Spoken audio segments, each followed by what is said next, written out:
Welcome, everyone, to the ComedySportz Podcast, starring your host, Christine Rollo Capriolo, and today's special guest, coming from the far reaches of his own imagination, James Bruiser Bailey! Hey everybody, welcome to this episode of the ComedySportz Podcast. I'm Christine Rollo Capriolo, and today I'm very excited to be talking to the main man in LA, Mr. James Bailey. Thanks for being here, James. It is my pleasure. I'm so happy to be here. Yes, I'm so excited to finally get to talk to you. It's a dream come true, my friend. Well, you need to set your bar a little higher, but that's all right. So I like to start with everybody just telling me where you were born and raised. Milwaukee, Wisconsin. Get out of here. Really? Yeah, I'm from Milwaukee. I feel like I didn't even know that. What side of town? Where are you from? I grew up in Brookfield. I was born in Milwaukee proper, and then I grew up in Brookfield, and then I went to college at Marquette and the Wisconsin Conservatory of Music. Okay, what high school in Brookfield did you go to? Brookfield East. I teach at Brookfield Central. Get out. No, I do. I'm an art teacher there. That's why. Wow. This is weird. Brookfield East. Okay, yeah, I didn't know that. Well, there you go. Okay, good. And then you said I saw, I just coincidentally, I happened to, for the first time in about 20 years, look up Brookfield East, and I saw that they have a joint symphony or orchestra between the two schools, which I thought was kind of cool. Oh, okay. Did you not know that? No. I was like, wait, what? I mean, the teacher teaches at both schools. I didn't know it was a joint symphony. The website, it made it look like it was a joint ensemble. Maybe I'm wrong. Well, look at that. You learn something every day. So, you said you went to Marquette and the Wisconsin Conservatory of Music?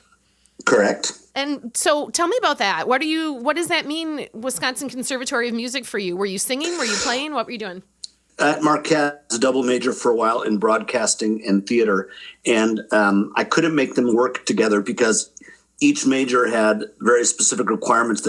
Because they were sort of smaller majors, they only offered one section of each, and they always conflicted. You know, I'd have to take one class in broadcasting and conflicted with theater. So I had to give up the broadcasting double major. Okay. But I wanted more, and I decided I would go. Marquette was offering courses through the Wisconsin Conservatory of Music, and I kind of wanted I basically had enough credits to sort of do a music and dance minor, but I never declared that. Okay. But I studied voice and piano at Wisconsin Conservatory of Music for a couple of years. Oh, wow. That's fantastic. So what years are we talking here? Because I want to tie it up with ComedySportz. 85. So it was right after ComedySportz started. Yeah. I left Milwaukee in 85. So I got introduced to ComedySportz the summer of 85, and then I left to go to grad school in California. Okay, so when you say you got introduced to ComedySportz, what does that mean? Did you go to a show, or were you performing there? I was working with a company called Friends Mime Theater in Milwaukee, which became Milwaukee Public Theater. Okay. Barbara Lee and Mike Moynihan ran it. And every summer I would work summer stock jobs. I'll be honest, like that was I wasn't all that excited about being a summertime mime, but it just never occurred to me.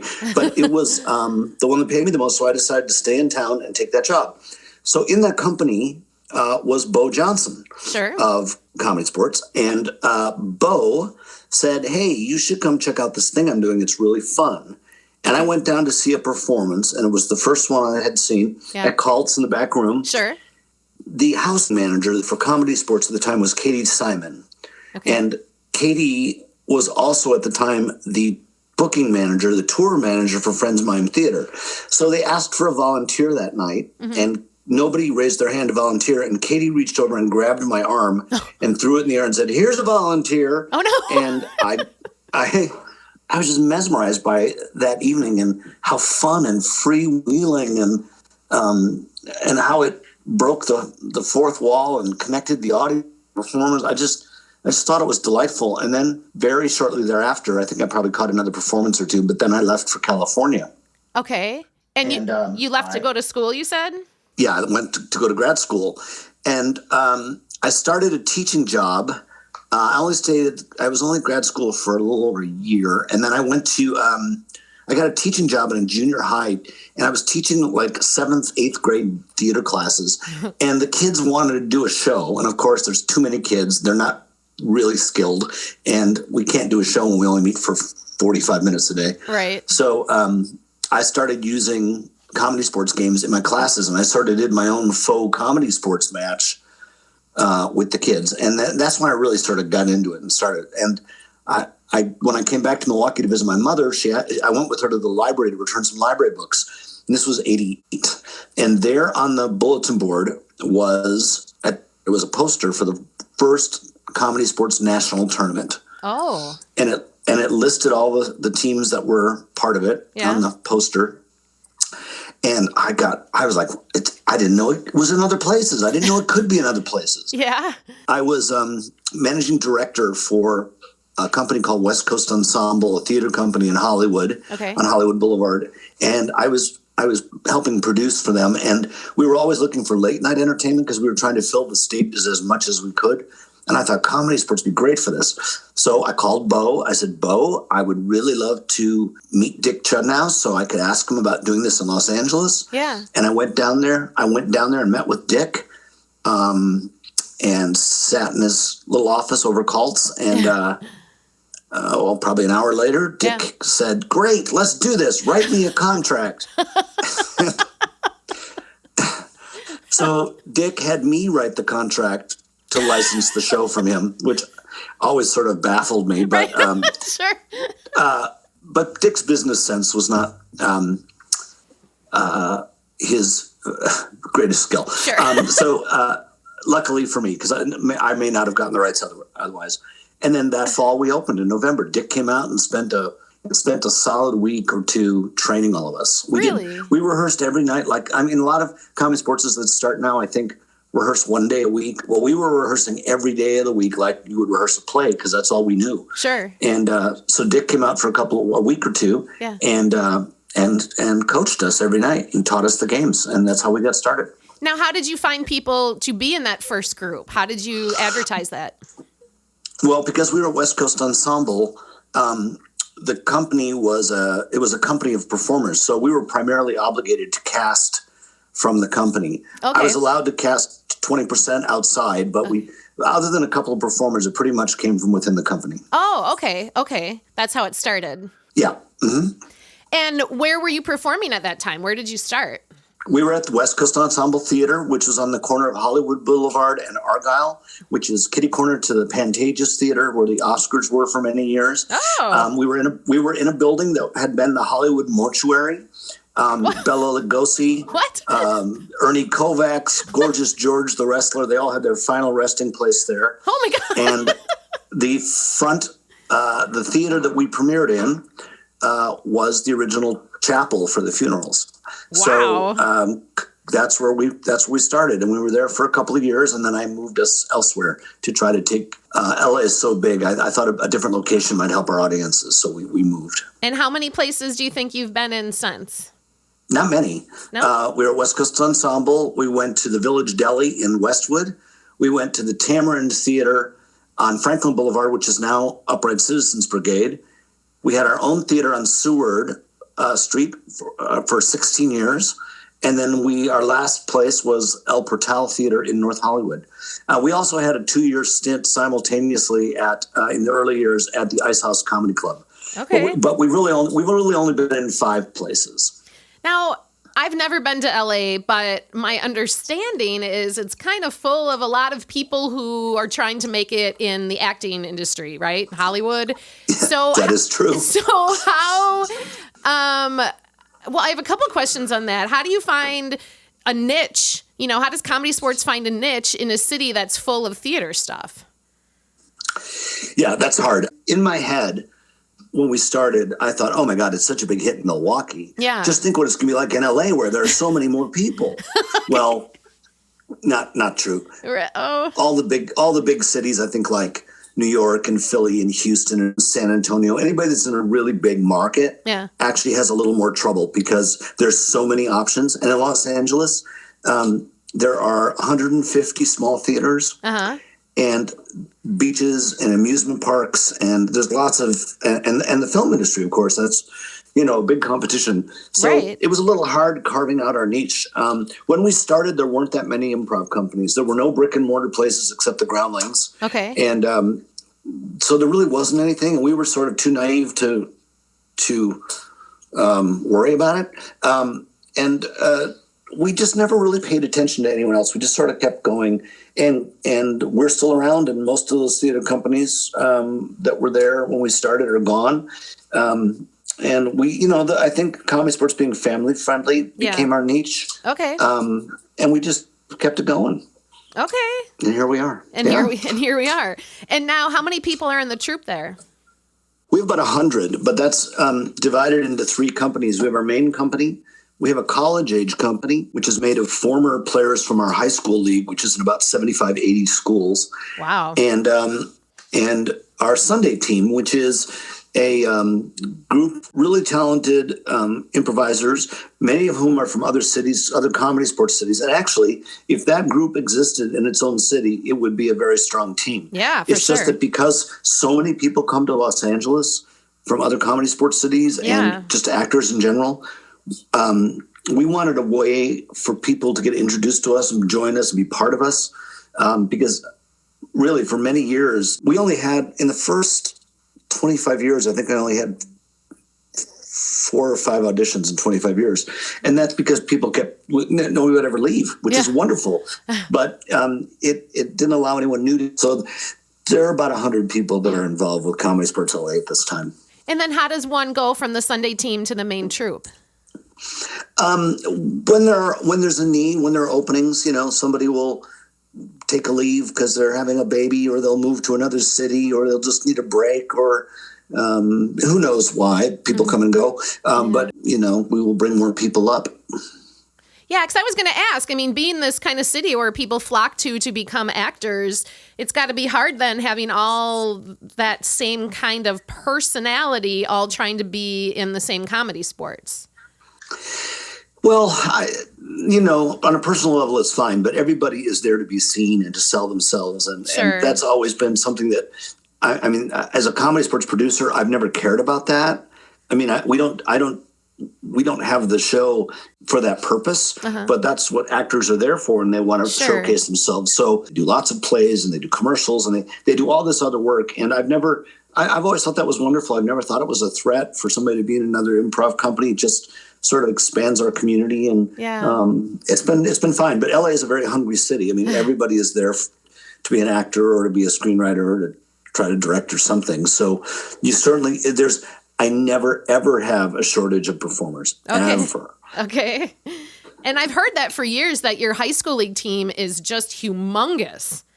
We're in about 75 schools. I think we're the largest teen improv program in the United States. We probably teach about 1,200 kids a year.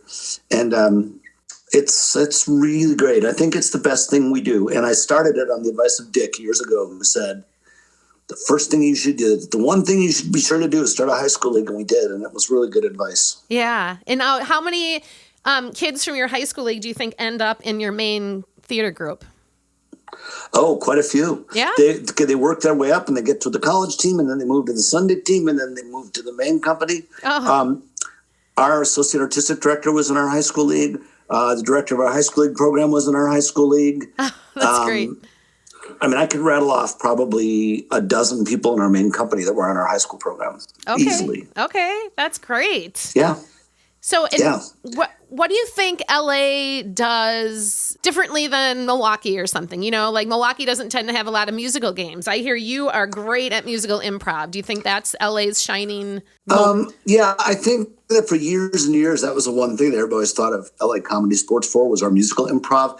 I happen to love it, and I teach it a lot, and I still teach it at the World Championship every year. So I think for years that was something that we were known for. We've always, like in the beginning especially, we felt this weird, like every time we went to championships, we would say, all right, we want to come out. We don't care if we win. We want to be Miss Congeniality, because we always felt like people thought because we were from LA and our company was in Hollywood that that there might be a snobbery or something about us. And so we always work very hard to try to counteract that because our company was never that way, especially in, there are a lot of improv companies now, and we still try to be the nicest group in town. But I think we were one of the earlier companies to do long form stuff. Okay. We started that pretty early on, and I think that maybe too. But now everybody does both of those things, which is great. Yeah. What's your favorite game to play? What do you like to do? My favorite comedy sports game to play? Yeah. I really love Day in the Life. Okay. I love celebrating an audience member that way. Yeah. I just think it's the most fun you can do. I love anything with a little kid. Okay. Like bedtime story. I love bedtime story. I love telling a story with a little kid who's just having the time of their life, and everything that comes out of their mouth is golden. And I absolutely love bedtime story. And of course, 5 Things, because it's a game that's unique to comedy sports, and sure. I love that. Yeah, yeah. Have you guys played with the format at all out there? Kind of change things up a little, or not really? Not really. I mean, at one, we used to do opening round, a scene round, and then a scene round, and then 5 Things. And now we do an opening round, a scene round, a head-to-head round, and 5 Things. So It's changed very little in 32 years in terms of the format. I mean, we don't mess with it. It works. Yeah. And, we do other things. When we want to mess around, we create new shows. Last night we did a reunion of our original team from 1988. Oh, really? And yeah, we did it on Zoom last night. And we did it as a fundraiser. Okay. I don't know if everybody knows this, but there's this virus going around right now that's closed everybody down. Yes. And so we did it as a fundraiser, and all those original players came back, and they talked with such affection. Some of them were wearing their uniform shirts or had them tacked to the wall or had a Howie poster on the wall. And they talked about how comedy sports was such an important time in their life and so influential in shaping their life journey. And the fans that were there were also from 30 years ago. There were people in there I haven't seen in decades that showed up for it. I mean, comedy sports works. And so I don't mess with it. How many people from that original troupe in LA are still there? Just you? 3 of us. 3? Okay. There are 3 of us. There's me. I'm the only one that's, well, not quite. There's me. I'm performing still. Ann E2, who runs our office. She's our sales director.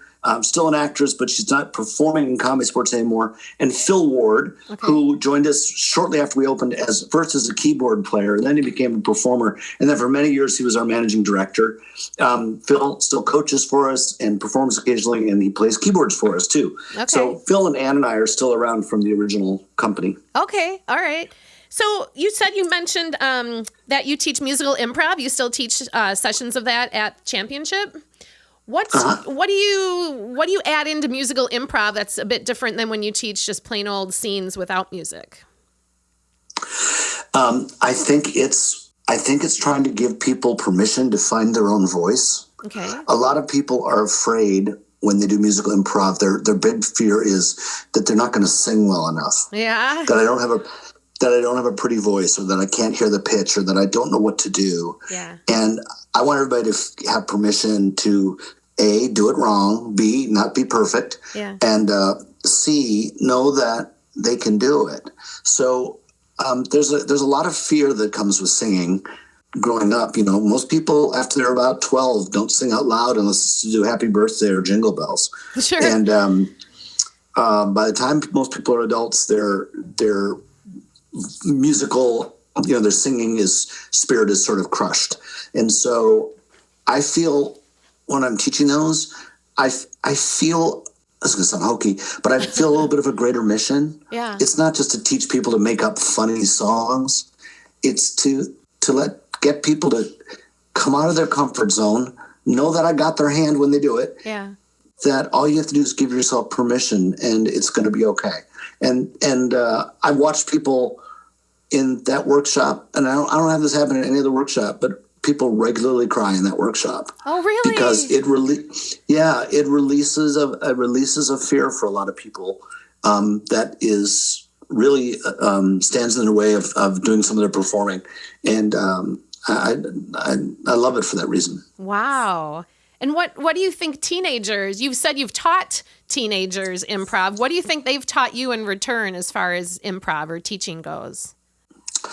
Oh, well, so much. I mean, I'm still a teacher. I have teach theater to right now to teenagers. And in addition to comedy sports, there's a joy and a fearlessness when you're a teen that, they're not trying to be discovered. They're not trying to make money with it. Mm-hmm. They're just doing it for the love of doing it. Yeah. And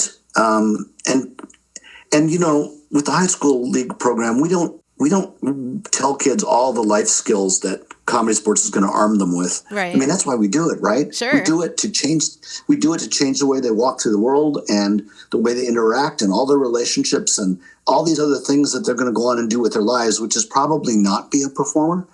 And I know that when they leave high school, comedy sports is going to be one of their fondest memories.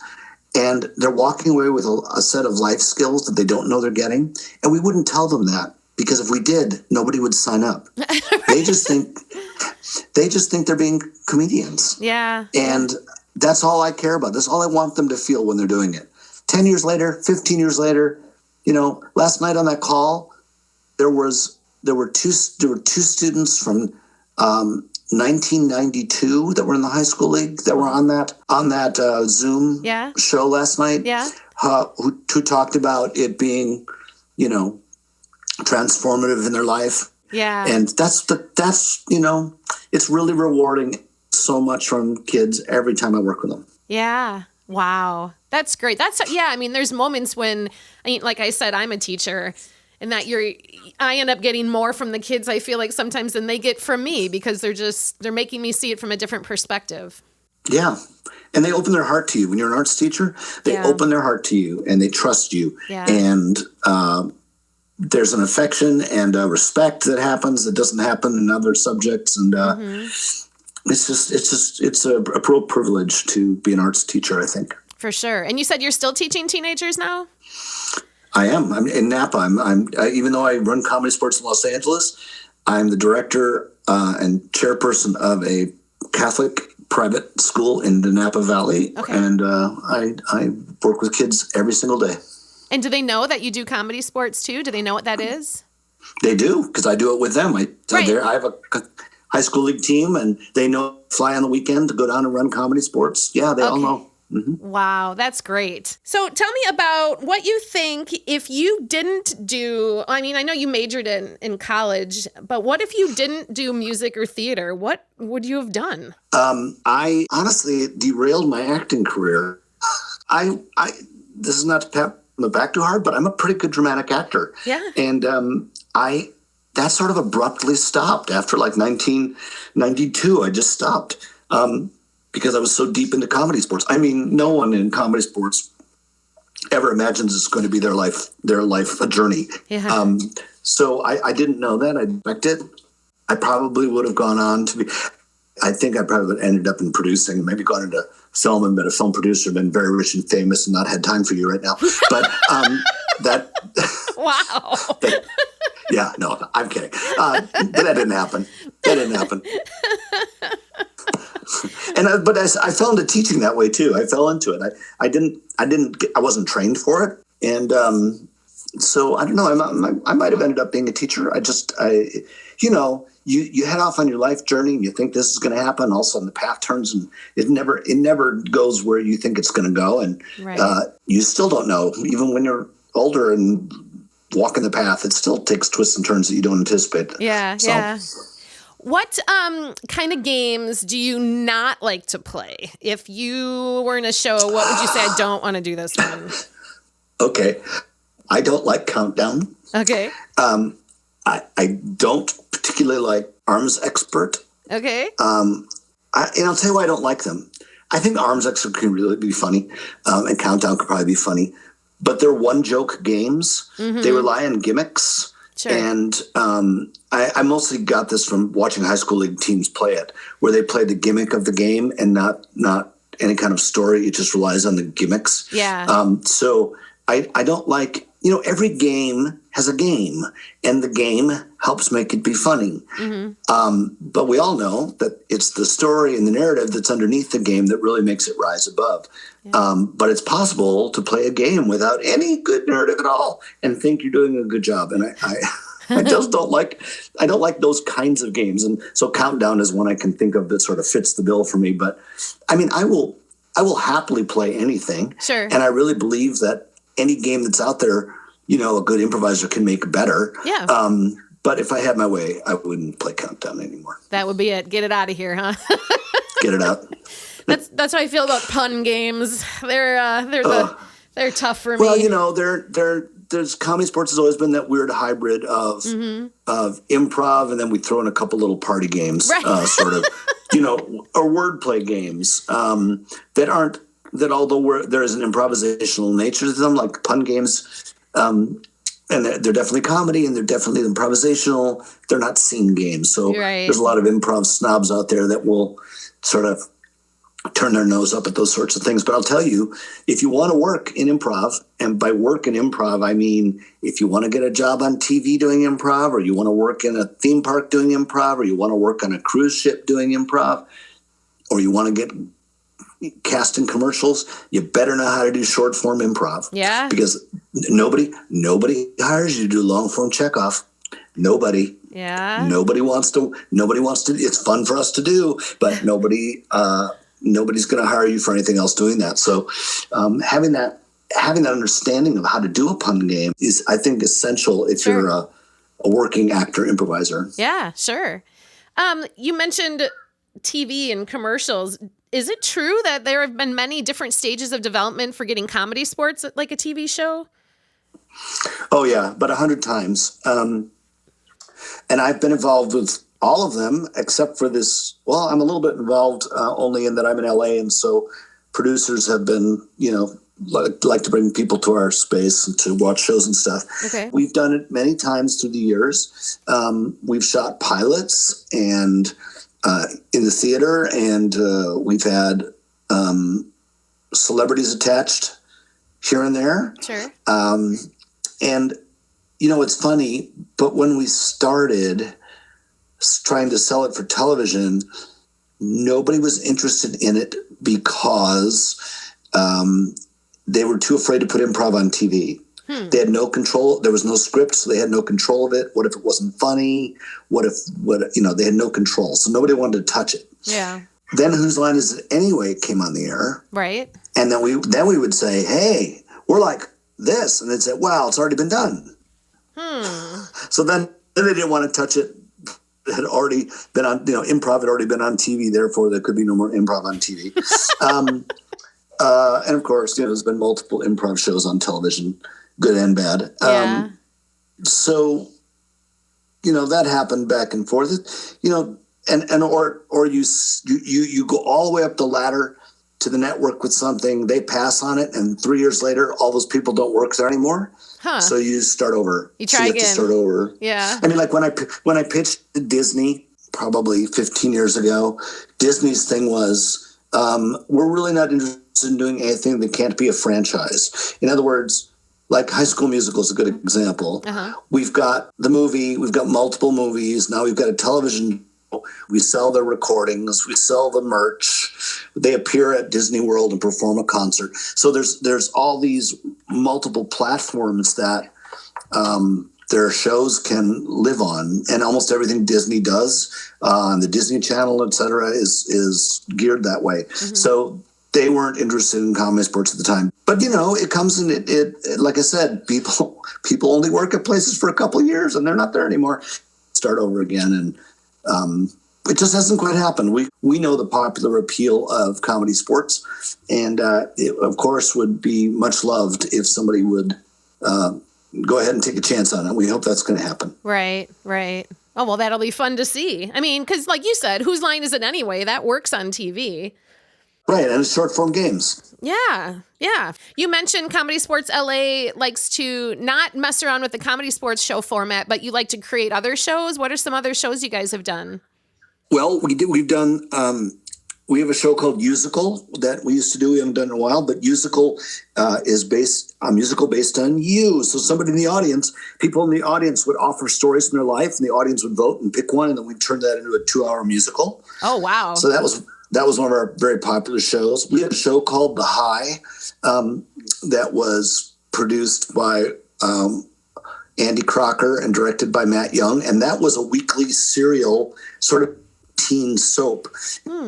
We had a musical show called The Impromptones back in the late 90s, which 4 guys doing musical improv, and that was very popular. Jason Alexander was producing us at the end, and William Morris signed us, and it was a very exciting time. And then we broke up like the Beatles, fiery ball. Oh no! Yeah, that happens. It we happens. had a show called Manor House. We had a show called Manor House Manor from our associate artistic director Eddie Quintana, which was based on Downton Abbey. Oh. We had a show Sarah Parga did, which was a spoof on Nichols and May. So 2 legendary improvisers of comedy duo, Nichols and May. And she did that show with Josh Dean, and they called it Quarters in June. And so that was sort of a variety show set in the 1960s where they would actually pour cocktails for the audience and do improv and have special guests. And, dozens and dozens of shows through the years that we used to be in a space that had a regular theater and a smaller space. And we used the smaller space just for development. So on Saturday nights, we would be doing 3 brand new shows that were being created. So we had a bunch of shows. I did a show called Shakespeare, which was all improvised Shakespeare with an all-female cast. That performed for 7 years. Oh wow! We did 4 seasons at the Oregon Shakespeare Festival, and that show lives on a little bit in that some of the cast members reformed and called themselves Shrew, but it's basically the Shakespeare cast still doing improvised Shakespeare. So we've done lots of stuff through the years. Oh, that's great. I love that. Yeah. This is super enlightening to hear all the different things that you're doing out there, but yet still doing the same Comedy Sports show. I love it. Comedy Sports is the best. It always will be the best. It's a foolproof format that includes everybody. I mean, where else can you go where a 5-year-old is laughing with their parents and grandparents and corporate execs in the same audience? It's just, to me, it's absolutely perfect. And I love that it is a family show and that has not changed. Yeah, there's so many layers to it. Yeah. It's slightly cerebral and it's slightly slapstick. So little kids will, laugh at the visual and adults will laugh at the cleverness of the performers. So I think it's such a unique animal. There's almost nothing else you can go to with your kids where adults and kids can equally have a good time. Oh yeah, agreed. I love that. I love it. And those other shows you mentioned, are those some of those family shows too? Most of them. We did very little that wasn't clean. Every once in a while, when we would have guest performers, like if we were doing a variety show, we would make a little disclaimer that, hey, we have guest performers and we don't know what they're going to improvise. But shows that we produce were generally pretty clean. Yeah. Like you're playing a genre of a teen soap. Well, there's going to be romance and there's going to be, all the things. Nothing worse than you'd find on a 9 p.m. show on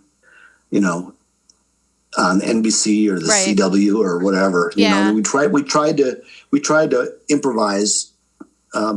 We try to improvise at a higher level where we don't have to go there. Yeah.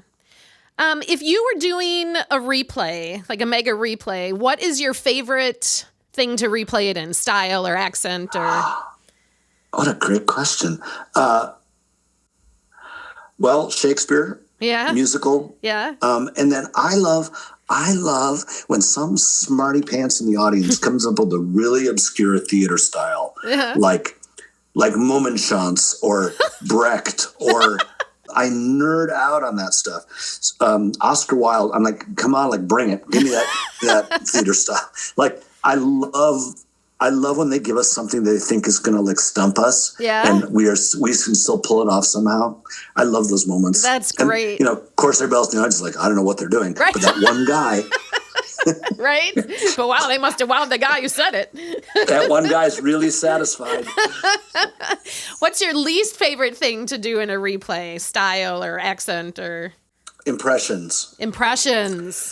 I hate doing impressions. I hate when we have to do celebrity voices. Mm-hmm. I'm not good at it. I'm not either. I can do it, but I'm just not good at it. I never have been. Yeah. So whenever I have to do a celebrity, like every time Christopher Walken gets suggested or something, I'm like, ugh, I just can't.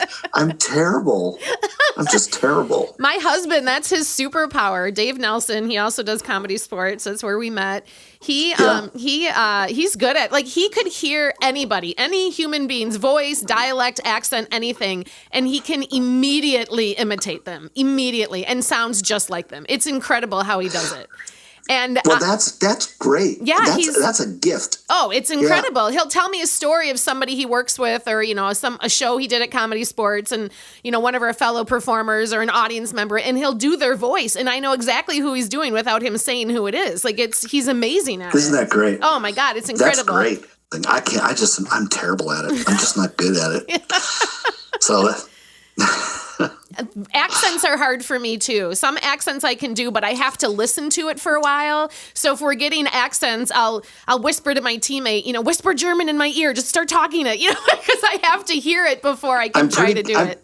I'm pretty good with dialect. Yeah. Scottish I'm not good at. I'm not good at Scottish, but I'm okay with dialects. But for some reason, celebrity impressions are not in my skill set at all. Yeah, well, That's tough. Well, before we go here, I've loved talking to you. This has been so fun. I'm going to do a quick would you rather question for you. Get to know you just a little bit more here, James Bailey. I'm going to have you pick a number between 1 and 3,000. Am I supposed to tell you? Yeah, it's not a magic trick. Yes. Tell me.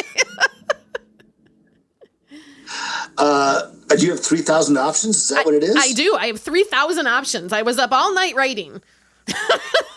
Wow. Well, I was going to pick 3, but I'm not going to do that if you really have 3,000 options. I really do. I'm going to pick 1927. 1927. All right, here you go. Would you rather wipe ants off your food at a picnic or dust mold off your bread? Well, I'd want to do both those things. Would I rather do one over the other? Does that mean I have to? Well, I suppose I'd wipe off the ants. No. Some people eat ants for protein, I hear. Or is that grasshoppers? Yeah, but you eat mold and cheese, and it's okay. That's true. So, that's true. I don't know. I don't understand blue cheese. Well, and I'm from Wisconsin, the cheese state. So I'll take a little bit of mold any day. Do you still find your way back here sometimes? Well, not too much. My parents, my mother and my stepfather moved away about 10 years ago to South Carolina. Okay. And my mother's since passed, but I don't have any relatives left in Wisconsin. So I only come back when there's a championship, and Milwaukee didn't host it the last time it was their usual round. So I didn't make it back. I haven't been there since whatever the last time was that Milwaukee hosted the championship. Yeah. Well, we have to host a championship just to get you back in our town here, sir. It's been my hometown. It's been a pleasure talking to you, James. I appreciate you taking the time to do this. Thank you so much for doing these. It's really been terrific. Oh, thank you. I hope people are enjoying them. I'm having a blast doing them. I just love hearing all the different stories. Yeah. Well, thank you. Well, thank you so much. James Bailey, everybody. The Comedy Sports Podcast is produced and engineered by Kyle Hanneken. Our announcer is PJ Rockwell. Check us out on Facebook and follow us on Instagram. Comments and questions can be sent to the ComedySportz Podcast at gmail.com. Created and hosted by me, Christine Rollo Capriolo. Check you later.